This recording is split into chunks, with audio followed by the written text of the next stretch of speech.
Ever wonder which sequels truly defined each year of the awesome 1980s? It was a decade brimming with cinematic adventures, um, and uh, some follow-up films weren't just good, they were legendary. From sci-fi epics to slasher classics, the 80s gave us sequels that expanded universes, introduced iconic villains, and solidified franchises. The decade wasn't just about quantity, it was about quality. We saw follow-ups to Star Wars, Raiders of the Lost Ark, Ghostbusters, and more. But not every sequel could claim the top spot. Let's take a trip back in time and revisit the best sequel from each year of the 1980s, a nostalgic journey for any movie buff. Kicking things off in 1980, the competition didn't have much to offer. Um, Superman 2 was a worthy successor, but it couldn't hold a candle to what came next. And the Empire Strikes Back didn't just meet expectations, it shattered them. And there, it upped the ante, expanded the lore, and introduced characters we still love today. The film's iconic plot twist remains a pop culture touchstone, cementing its place as a landmark achievement in cinematic history. Uh, 1981 brought a stronger field of contenders. Friday the 13th Part 2 gave us the first on-screen appearance of Jason Voorhees, while Halloween 2 built on the suspense of the original, but Mad Max 2, The Road Warrior, truly stood out.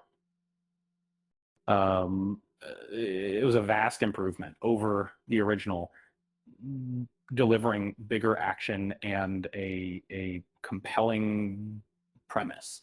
Nominated for several Saturn Awards, it remains one of the best action movies ever made. In 1982, the Halloween and Friday the 13th franchises continued, while Grease 2 and Rocky 3 offered different flavors of entertainment. However, Star Trek II, The Wrath of Khan, soared above the rest. It fixed the slower pace of the original, delivering action and emotional depth. Ricardo Montalban's performance as Khan is legendary, making him the franchise's most memorable villain. 1983 saw disappointing sequels for the most part. Even decent follow-ups like Psycho 2 couldn't live up to the originals. And Return of the Jedi emerged as the clear winner, wrapping up the iconic trilogy with an emotional battle between Luke Skywalker and Darth Vader. Despite some flaws, it remains one of the best sequels ever made. 1984 was a year of franchise beginnings with A Nightmare on Elm Street, The Karate Kid, and Beverly Hills Cop, all making their debuts. Star Trek III, The Search for Spock, was a solid sequel, but Indiana Jones and the Temple of Doom stole the show. Directed by Steven Spielberg, the film showcased Harrison Ford's confidence and Ke-Huy Kwan's charming performance. 1985 saw sequels like National Lampoon's European Vacation and Rambo First Blood Part 2. Like, Rocky 4 edged out the competition, delivering a classic underdog story. with a powerful message. It's a film that grabs you emotionally and doesn't let go until the credits roll. But 1986 was a tough year for sequels, with the Texas Chainsaw Massacre 2 and A Nightmare on Elm Street 3 offering solid entertainment. But Aliens truly reigned supreme. James Cameron transformed the grounded horror of the original into a sci-fi action masterpiece, with Sigourney Weaver delivering an unforgettable performance as Ripley. 1987 saw the release of Evil Dead 2, a film that took the horror of the original and injected it with a healthy dose of comedy.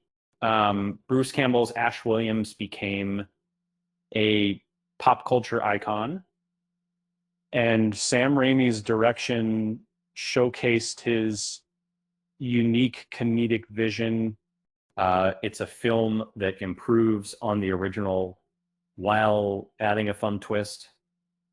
And 1988 didn't offer many sequels with lackluster efforts like A Nightmare on Elm Street 4 and Halloween 4. Hellbound. Hellraiser 2 stood out, continuing the twisted story of the original with solid scares and a memorable atmosphere.